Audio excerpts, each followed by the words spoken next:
Welcome to our YouTube channel. नमस्ते, राधे राधे। पिछली video में हमने जैन धर्म और बौद्ध धर्म के क्या किए थे, एमसीक्यू किए थे, है ना। मोस्ट इंपॉर्टेंट एमसीक्यू किए थे। और आज क्या करेंगे, हम उपनिषद टॉपिक को पढ़ेंगे। ठीक है। उपनिषद का अर्थ क्या होता है? गुरु के समीप बैठकर प्राप्त किया गया ज्ञान। ठीक है। किसके समीप बैठकर? गुरु के समीप बैठकर क्या प्राप्त किया गया ज्ञान। यानी कि यहाँ पे क्या होगा? संवाद होगा किसके बीच? गुरु और शिष्य के बीच। यानी कि गुरु और शिष्य के बीच क्या होगी? डायलॉग डिलीवरी होगी। यानी कि शिष्य क्या करेगा? गुरु से क्या करेगा? प्रश्न पूछेगा और गुरु क्या करेगा? उसका उत्तर देगा। ठीक है। और क्या मान्यता रखता है? ठीक है। इसमें यज्ञ और कर्मकांड की बजाय आत्म ज्ञान, ठीक है, क्या आत्मज्ञान, त्याग और ब्रह्मा को जानने पर जोर दिया है। ठीक है। यानी कि डायरेक्टली इसमें यही बोला है कि आत्मा और जो ब्रह्म है ना, जो आत्मा और जो ब्रह्म है वो एक ही है। ठीक है। यानी कि हमारी आत्मा क्या है? ब्रह्म है। ठीक है। हमारे अंदर ईश्वर है, हमें बस उसको देखने की जरूरत है। ठीक है।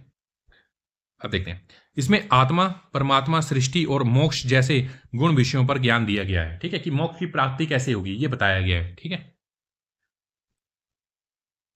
देखिए, ज्यादातर उपनिषद संवाद के रूप में लिखे गए हैं। मैंने पहले बता दिया कि संवाद क्या? डायलॉग डिलीवरी है किसके बीच में? शिष्य और गुरु के बीच में। ठीक है। तो आत्मा और परमात्मा क्या है? दोनों एक ही हैं। ठीक है। ज्यादातर फोकस किसके पे किया गया? आत्मा और परमात्मा पे। ठीक है। ये क्वेश्चन आ जाता है कि किसमें बोला गया आत्मा और परमात्मा एक ही हैं। ठीक है। तो किसमें बोला गया? उपनिषद में। ठीक है। तो उपनिषद टोटल है कितने? ठीक है। अगर उपनिषद की बात करते हैं तो टोटल है कितने? तो टोटल कितने हैं? 108। ठीक है। टोटल कितने हैं? 108। लेकिन 108 में से 10 या 13 ही हैं जो बड़े ज्यादा इंपॉर्टेंट है। ठीक है। बड़े ज्यादा क्या है? इंपॉर्टेंट है। ठीक है। और उपनिषद कहाँ लिखे गए हैं? तो गंगा घाटी के किनारे क्या गया है? उपनिषद लिखे गए हैं। ठीक है। तो क्वेश्चन बन गए। ठीक है। टोटल कितने? 108। और उपनिषद का कौन सी घाटी में लिखे गए? तो गंगा घाटी के किनारे लिखे गए हैं। ठीक है। ठीक है। अब सबसे महत्वपूर्ण उपनिषद की बात करें तो कौन सा है? ईश उपनिषद है, केन है, कंठ है, प्रश्न है, मंडक है, मांडूक है, तैतरीय है, इत्रेय है, छांदो है। और कौन सा है? और कौन सा है? ब्रह्मदार्यक। ठीक है। और कौन सा है? ब्रह्मदार्यक। ठीक है। तो अब इसमें देखते हैं हम कि प्रश्न उपनिषद में क्या है। ठीक है। जो ये प्रश्न उपनिषद में क्या है? ठीक है। तो क्या है? शिष्यों द्वारा जीवन और सृष्टि के मूल कारणों पर प्रश्न पूछे गए हैं। ठीक है। शिष्यों द्वारा जीवन और सृष्टि के मूल कारणों पर प्रश्न पूछे गए हैं। किसे? अपने गुरु से, है ना। ठीक है। इतनी बात तो समझ आ गई सर कि चल क्या रहा है इन उपनिषदों में। जैसे मुंडक उपनिषद है। ठीक है। इसमें क्या है? भारत का राष्ट्रीय आदर्श वाक्य सत्यमेव जयते इसी से लिया गया। वेरी वेरी इंपॉर्टेंट क्वेश्चन ये आ सकता है कि सत्यमेव जैसे कौन से उपनिषद से लिए गए? तो कौन से उपनिषद से लिए गए? मुंडक उपनिषद से। ठीक है। इतनी बात समझ में आ गई। अब देख लेते हैं कि बड़ा छोटा कौन सा है। तो ब्रह्मदारण्यक क्या है? सबसे प्राचीन और सबसे बड़ा उपनिषद है। तो सबसे बड़ा उपनिषद कौन सा है? ब्रह्मदारण्यक। क्वेश्चन आ सकता है कि सबसे बड़ा उपनिषद कौन सा है। और मांडोके क्या है? सबसे छोटा उपनिषद है। तो ये भी क्वेश्चन आ सकता है कि सबसे छोटा उपनिषद कौन सा है? तो मांडोके क्या है? सबसे छोटा उपनिषद है। ठीक है। ब्रह्मदारण्यक क्या है? सबसे प्राचीन और सबसे बड़ा उपनिषद है। ठीक है। और ऊपर क्या देखा था हमने? ऊपर क्या देखा था हमने? सत्यमेव जयते कहां से लिया गया? मुंडक उपनिषद से लिया गया है। ठीक है। मुंडक अलग है, मांडोके अलग है। ठीक है। कंफ्यूज नहीं होना है। अगला। तो ओम शब्द का सर्वप्रथम उल्लेख कहां मिलता है ना? कहां मिलता है? तो काठोपनिषद में देखने को मिलता है। ठीक है। कहां देखने को मिलता है? तो काठोपनिषद में देखने को मिलता है। कौन सा? ओम शब्द का। ठीक है। सबसे छोटा कौन सा है? मांडोके। सबसे कौन सा बड़ा कौन सा है? ब्रह्मदार्यक। और ओम शब्द का उल्लेख कहां मिलता है? सर्वप्रथम काठोपनिषद में, है ना। साथ साथ में रिवाइज हो रहा है, याद भी हो जाएगा। ठीक है। अब चारों आश्रमों का, ठीक है, चारों आश्रमों का एक साथ उल्लेख कहां देखने को मिलता है? चारों आश्रमों का एक साथ उल्लेख कहां देखने को मिलता है? कहां देखने को मिलता है? तो वो देखने को मिलता है जवाल उपनिषद में। कहां देखने को मिलता है? जवाल उपनिषद में। ठीक है। चारों आश्रमों का एक साथ उल्लेख कहां देखने को मिलता है? जवाल उपनिषद में। ठीक है। और कौन से चार आश्रम है? ठीक है। कौन से चार आश्रम है? ब्रह्मचर्य है। ठीक है। गृहस्थ है। ठीक है। बानप्रस्थ है।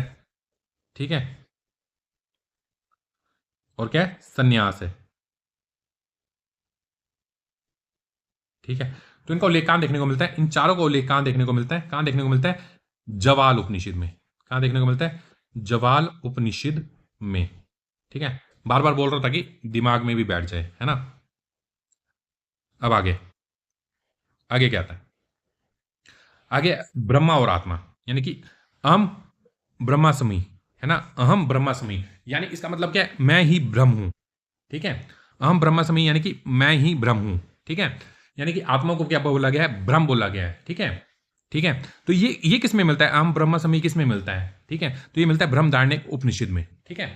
किस में लिखा गया है, अहम ब्रह्मास्मि किस में लिखा गया है, बृहदारण्यक उपनिषद में क्या मिलता है, इसका उल्लेख देखने को मिलता है। अहम आत्मा ब्रह्मा, यानी कि ये आत्मा ही क्या है, ब्रह्म है। ये आत्मा ही क्या है, ब्रह्म है, ठीक है। बाहर भटकने की जरूरत नहीं है, अपने अंदर ही ब्रह्म है, बस उसको देखने की जरूरत है। पर उसको देख क्यों नहीं पाते, क्योंकि हम मोह माया में फंसे होते हैं, है ना।